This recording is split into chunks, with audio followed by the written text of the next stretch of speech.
Ezequiel, capítulo 23. Esta palavra do Senhor veio a mim. Filho do homem, existiam duas mulheres, filhas da mesma mãe. Elas se tornaram prostitutas no Egito, envolvendo-se na prostituição desde a juventude. Naquela terra, os seus peitos foram acariciados e os seus seios virgens foram afagados.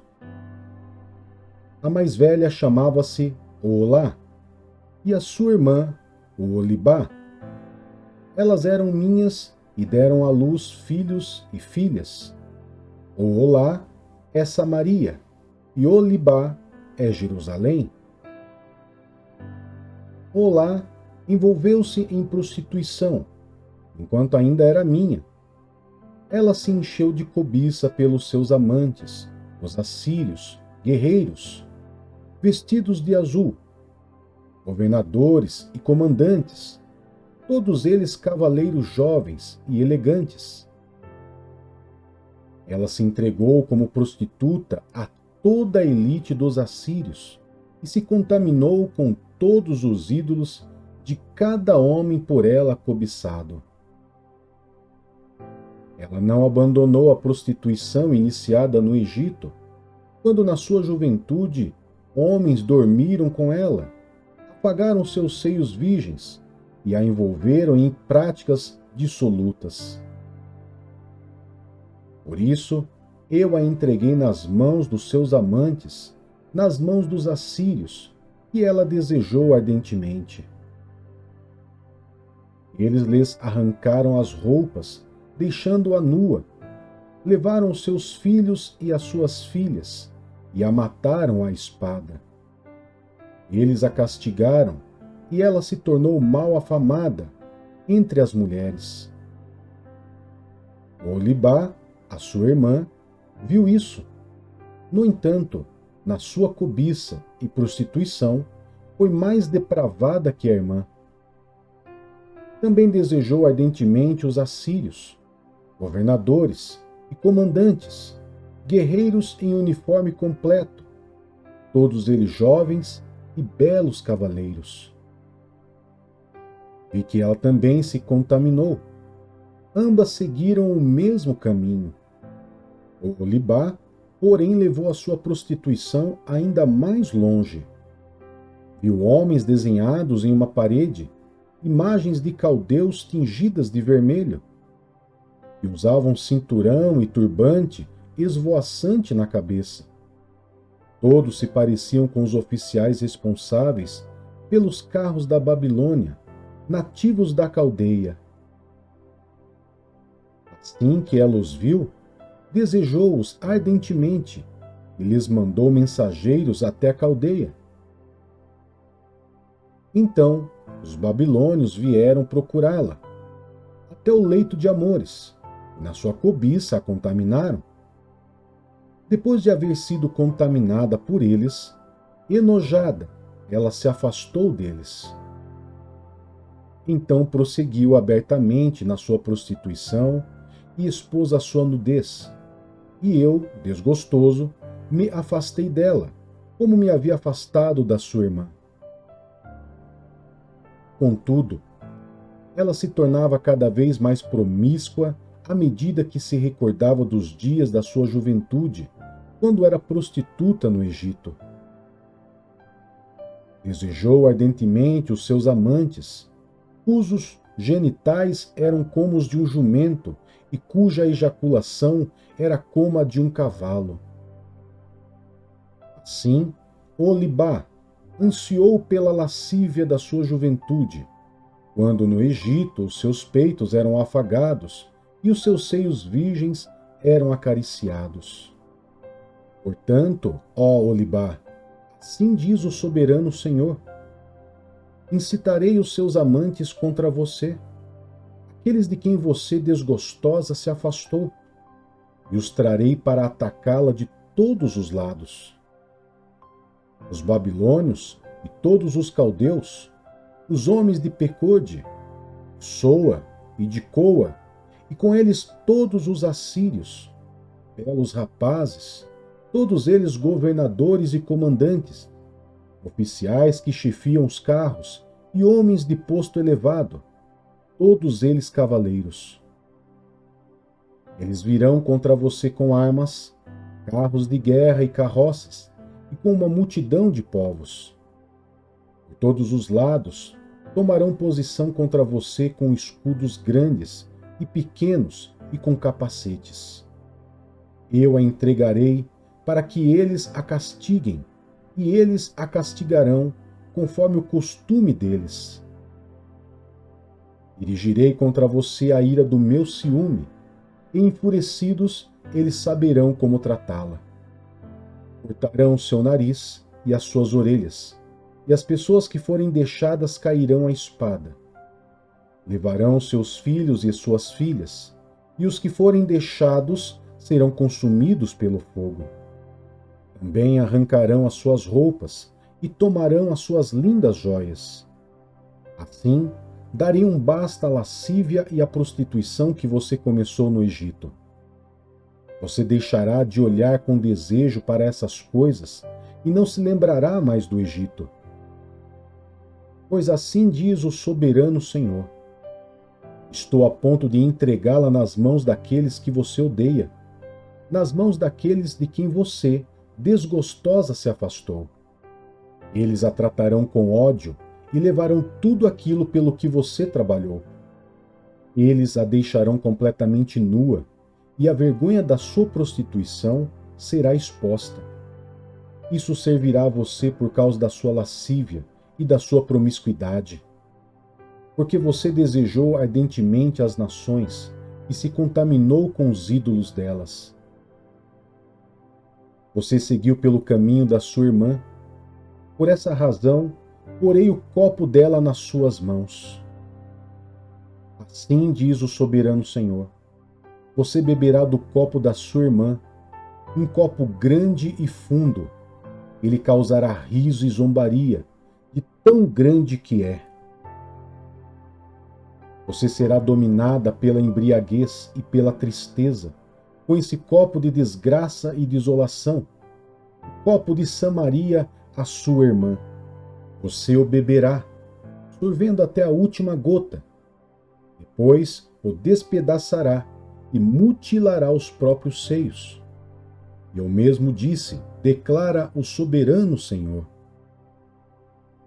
Ora, assim diz o soberano Senhor: visto que você se esqueceu de mim, me deu as costas, vai sofrer as consequências da sua lascívia e da sua prostituição.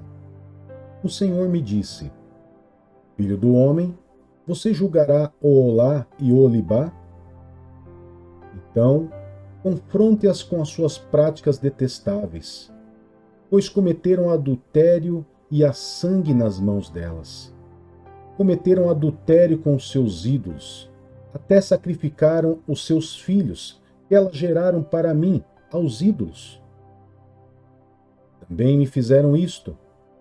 Ao mesmo tempo contaminaram o meu santuário e profanaram os meus sábados. No mesmo dia em que sacrificavam os filhos aos seus ídolos, elas entravam no seu santuário e o profanavam. Foi o que fizeram no meio da minha casa. Elas até enviaram mensageiros atrás de homens, vindos de bem longe. Quando eles chegaram, você se banhou para recebê-los, pintou os olhos e pôs as suas joias. Você se sentou em um belo divã, tendo à frente uma mesa, na qual havia colocado o incenso e o óleo que me pertenciam. Em torno dela havia o ruído de uma multidão despreocupada. Sabeus foram trazidos do deserto com homens do povo, e eles puseram braceletes nos braços da mulher e da sua irmã e belíssima coroa na cabeça delas. Então eu disse a respeito daquela que fora destruída pelo adultério: agora ela continuará com as suas prostituições. E eles dormiram com ela, dormiram com aquelas mulheres lascivas, Oholá e Oholibá, como quem dorme com uma prostituta.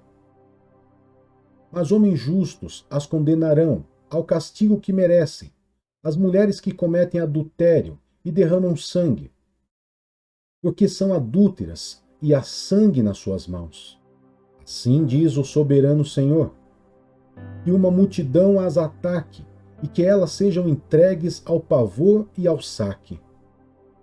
A multidão as apedrejará e as retalhará com a espada.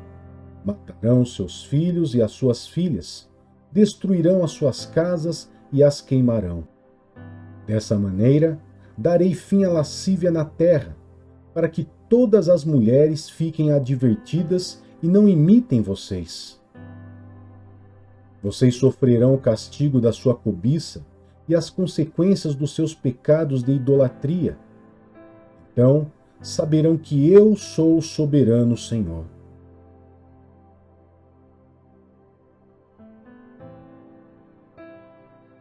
Segunda Samuel, capítulo 16. Mal Davi tinha passado pelo alto do monte, lá estava à sua espera Ziba, servo de Mefibosete. Ele trazia 2 jumentos encilhados e carregados com 200 pães, 100 bolos de uvas passas, 100 frutas da estação e um odre cheio de vinho. O rei perguntou a Ziba: por que você trouxe essas coisas? Ziba respondeu: os jumentos servirão de montaria para a família do rei. Os pães e as frutas são para os homens comerem, e o vinho servirá para reanimar os que ficarem exaustos no deserto. Onde está Mefibosete, neto do seu senhor? Perguntou o rei. Ziba respondeu-lhe: ele ficou em Jerusalém, pois disse: hoje os israelitas me restituirão o reino do meu avô. Então o rei disse a Ziba: tudo o que pertencia a Mefibosete agora é seu.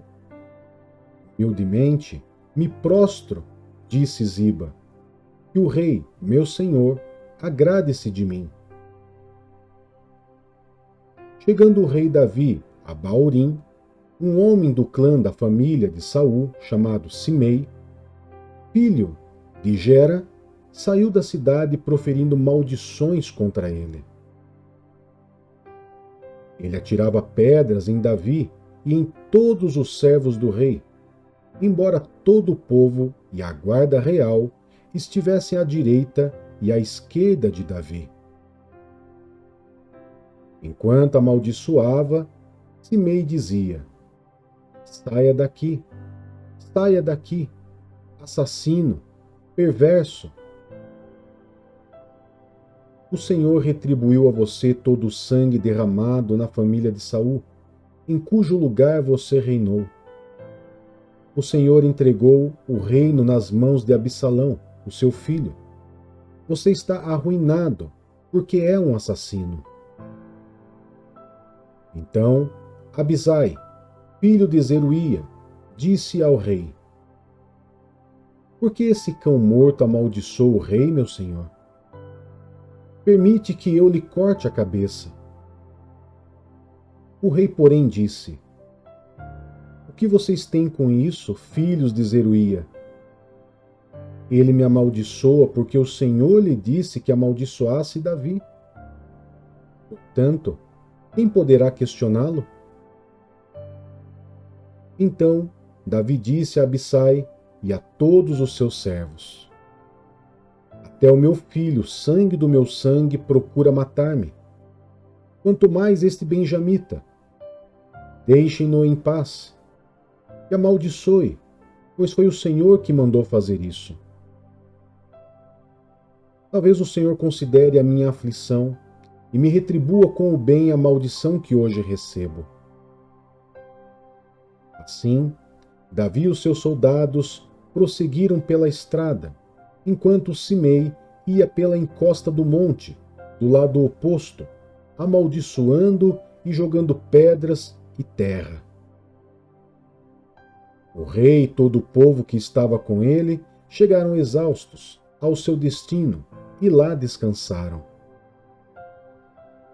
Enquanto isso, Absalão e todos os homens de Israel entraram em Jerusalém, e Aitofel estava com eles.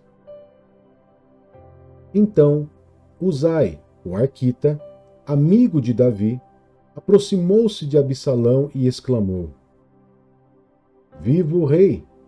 Viva o rei! Absalão, porém, disse a Uzai: É esta a lealdade que você tem para com seu amigo? Por que você não foi com ele? Uzai respondeu: Não, sou do escolhido do Senhor, deste povo e de todos os israelitas, e com ele permanecerei. Além disso, a quem devo servir? Não deveria eu servir ao filho? Como servi ao teu pai, assim servirei a ti. Então, Absalão disse a Aitofel: Dê-nos o seu conselho. Que devemos fazer? Aitofel respondeu: Aconselho que tenhas relações com as concubinas do teu pai, que ele deixou para tomar conta do palácio. Então, todo Israel ficará sabendo que te tornaste repugnante para o teu pai, e todos os que estão contigo se encherão de coragem.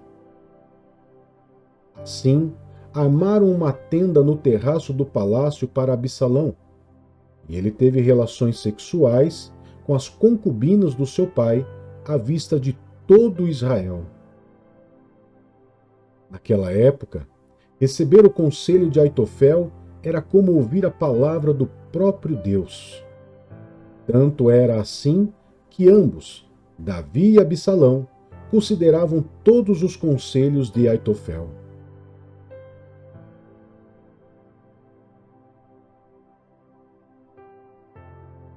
Atos dos Apóstolos, capítulo 13. A missão de Barnabé e Saulo. Na igreja de Antioquia havia profetas e mestres: Barnabé, Simeão, chamado Níger, Lúcio de Cirene, Manaém, que fora criado com Herodes, o tetrarca, e Saulo. Enquanto adoravam o Senhor e jejuavam, disse o Espírito Santo: Separe-me Barnabé e Saulo para a obra a que os tenho chamado. Assim, depois de jejuar e orar, impuseram-lhes as mãos e os enviaram. Em Chipre. Enviados pelo Espírito Santo, desceram a Seleucia e dali navegaram para Chipre. Chegando em Salamina, proclamaram a palavra de Deus nas sinagogas judaicas. João estava com eles como auxiliar. Viajaram por toda a ilha, e até que chegaram a Pafos. Ali encontraram um judeu chamado Bar-Jesus, que praticava magia e era falso profeta. Ele era assessor do procônsul Sérgio Paulo. O procônsul, sendo homem culto, mandou chamar Barnabé e Saulo porque queria ouvir a palavra de Deus. Mas Elimas, o mágico, esse é o significado do seu nome, opôs-se a eles e tentava desviar da fé o procônsul. Então Saulo, também chamado Paulo, cheio do Espírito Santo, olhou firmemente para Elimas e disse: Filho do diabo e inimigo de tudo que é justo, você está cheio de toda espécie de engano e maldade. Quando é que vai parar de perverter os retos caminhos do Senhor? Saiba agora que a mão do Senhor está contra você, e você ficará cego e incapaz de ver a luz do sol durante algum tempo. Imediatamente vieram sobre ele névoa e escuridão, e ele, tateando, procurava que o guiasse pela mão. O procônsul, vendo o que havia acontecido, creu, profundamente impressionado com o ensino do Senhor. Em Antioquia da Pisídia. De Pafos, Paulo e seus companheiros navegaram para Perge, na Panfilha. João os deixou ali e voltou para Jerusalém. De Perge prosseguiram até Antioquia da Pisídia. No sábado, entraram na sinagoga e se assentaram. Depois da leitura da lei e dos profetas, os chefes da sinagoga lhes mandaram dizer: Irmãos, se vocês têm uma mensagem de encorajamento para o povo, falem. Pondo-se em pé, Paulo fez o sinal com a mão e disse: Israelitas e gentios tementes a Deus, ouçam-me. O Deus do povo de Israel escolheu nossos antepassados e exaltou o povo durante a sua permanência no Egito. Com grande poder os fez sair daquele país e os aturou no deserto durante cerca de 40 anos. Ele destruiu 7 nações em Canaã e deu a terra delas como herança a seu povo. Tudo isso levou cerca de 450 anos. Depois ele lhes deu juízes até o tempo do profeta Samuel. Então o povo pediu um rei, e Deus lhes deu Saul, filho de Quis, da tribo de Benjamim, que reinou 40 anos. Depois de rejeitar Saul, levantou-lhes Davi como rei, sobre quem testemunhou: encontrei Davi, filho de Jessé, homem segundo o meu coração. Ele fará tudo o que for da minha vontade. Na descendência desse homem, Deus trouxe a Israel o Salvador Jesus, como prometera. Antes da vinda de Jesus, João pregou um batismo de arrependimento para todo o povo de Israel. Quando estava completando sua carreira, João disse: quem vocês pensam que eu sou? Não sou eu quem vocês pensam, mas eis que vem depois de mim aquele cujas sandálias não sou digno nem de desamarrar. Irmãos, filhos de Abraão e gentios tementes a Deus, a nós foi enviada esta mensagem de salvação. O povo de Jerusalém e seus governantes não reconheceram Jesus, mas ao condená-lo, cumpriram as palavras dos profetas que são lidas todos os sábados. Mesmo não achando motivo legal para uma sentença de morte, pediram a Pilatos que o mandasse executar. Tendo cumprido tudo o que estava escrito a respeito dele, tiraram-no do madeiro e o colocaram no sepulcro. Mas Deus o ressuscitou dos mortos, e por muitos dias foi visto por aqueles que tinham ido com ele da Galiléia para Jerusalém. Eles agora são testemunhas dele para o povo. Nós lhes anunciamos as boas novas. O que Deus prometeu a nossos antepassados, ele cumpriu para nós, seus filhos, ressuscitando Jesus, como está escrito no Salmo 2. Tu és o meu filho, eu hoje te gerei. O fato de que Deus o ressuscitou dos mortos para que nunca entrasse em decomposição é declarado nessas palavras: eu lhes dou as santas e fiéis bênçãos prometidas a Davi. Assim ele diz noutra passagem: não permitirás que o teu santo sofra decomposição. Tendo, pois, Davi servido ao propósito de Deus em sua geração, adormeceu, foi sepultado com seus antepassados e seu corpo se decompôs. Mas aquele a quem Deus ressuscitou não sofreu decomposição. Portanto, meus irmãos, quero que saibam que mediante Jesus lhes é proclamado o perdão dos pecados. Por meio dele, todo aquele que crê é justificado de todas as coisas, das quais não podiam ser justificados pela lei de Moisés. Cuide para que não lhes aconteça o que disseram os profetas. Olhem, escarnecedores, admirem-se e pereçam, pois nos dias de vocês farei algo que vocês jamais creriam se alguém lhes contasse. Quando Paulo e Barnabé estavam saindo da sinagoga, o povo os convidou a falar mais a respeito dessas coisas no sábado seguinte. Despedida a congregação, muitos dos judeus e estrangeiros piedosos, convertidos ao judaísmo, seguiram Paulo e Barnabé. Esses conversavam com eles, recomendando-lhes que continuassem na graça de Deus. No sábado seguinte, quase toda a cidade se reuniu para ouvir a palavra do Senhor. Quando os judeus viram a multidão, ficaram cheios de inveja e, blasfemando, contradiziam o que Paulo estava dizendo. Então Paulo e Barnabé lhes responderam corajosamente: era necessário anunciar primeiro a vocês a palavra de Deus, uma vez que a rejeitam e não se julgam dignos da vida eterna. Agora nos voltamos para os gentios, pois assim o Senhor nos ordenou. Eu fiz de você luz para os gentios, para que você leve a salvação até os confins da terra. Ouvindo isso, os gentios alegraram-se e bendisseram a palavra do Senhor. E creram todos os que haviam sido designados para a vida eterna. A palavra do Senhor se espalhava por toda a região, mas os judeus incitaram as mulheres religiosas de elevada posição e os principais da cidade. E provocando perseguição contra Paulo e Barnabé, os expulsaram do seu território. Estes sacudiram o pó dos seus pés em protesto contra eles e foram para Icônio. Os discípulos continuavam cheios de alegria e do Espírito Santo.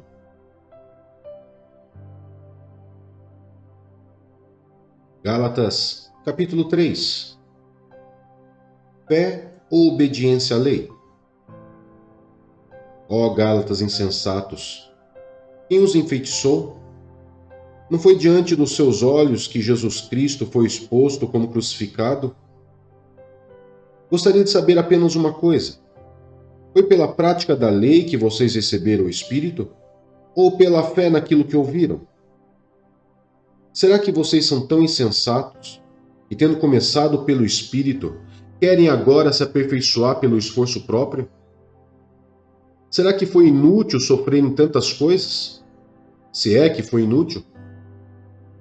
Aquele que lhes dá o seu Espírito e opera milagres entre vocês, realiza essas coisas pelas práticas da lei ou pela fé com a qual receberam a palavra? Considere o exemplo de Abraão. Ele creu em Deus, e isso lhe foi creditado como justiça. Estejam certos, portanto, de que os que são da fé, esses é que são filhos de Abraão. Prevendo a Escritura que Deus justificaria os gentios pela fé, anunciou primeiro as boas novas a Abraão. Por meio de você, todas as nações serão abençoadas. Assim, os que são da fé são abençoados junto com Abraão, homem de fé. Já os que se apoiam na prática da lei estão debaixo de maldição, pois está escrito: maldito todo aquele que não persiste em praticar todas as coisas escritas no livro da lei. É evidente que diante de Deus ninguém é justificado pela lei, pois o justo viverá pela fé. A lei não é baseada na fé. Ao contrário, quem praticar essas coisas, por elas viverá. Cristo nos redimiu da maldição da lei quando se tornou maldição em nosso lugar, pois está escrito: maldito todo aquele que for pendurado no madeiro. Isso para que em Cristo Jesus a bênção de Abraão chegasse também aos gentios, para que recebêssemos a promessa do Espírito mediante a fé. A lei e a promessa. Irmãos, humanamente falando, ninguém pode anular um testamento depois de ratificado, nem acrescentar-lhe algo. Assim também as promessas foram feitas a Abraão e ao seu descendente. A Escritura não diz "e aos seus descendentes", como se falando de muitos, mas ao seu descendente, dando a entender que se trata de um só, isto é, Cristo. Quero dizer isto: a lei, que veio 430 anos depois, não anula a aliança previamente estabelecida por Deus, de modo que venha a invalidar a promessa. Pois, se a herança depende da lei, já não depende de promessa. Deus, porém, concedeu-a gratuitamente a Abraão mediante promessa. Qual era então o propósito da lei? Foi acrescentada por causa das transgressões, até que viesse o descendente a quem se referia a promessa, e foi promulgada por meio de anjos, pela mão de um mediador. Contudo, o mediador representa mais de um. Deus, porém, é um.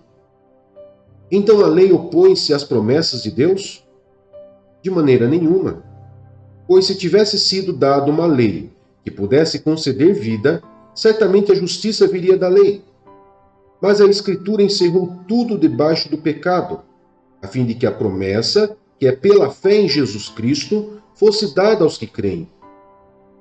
Antes que viesse essa fé, estávamos sob custódia da lei, nela encerrados, até que a fé, que haveria de vir, fosse revelada. Assim a lei foi o nosso tutor até Cristo, para que fôssemos justificados pela fé. Agora, porém, tendo chegado à fé, já não estamos mais sob o controle do tutor. Os filhos de Deus.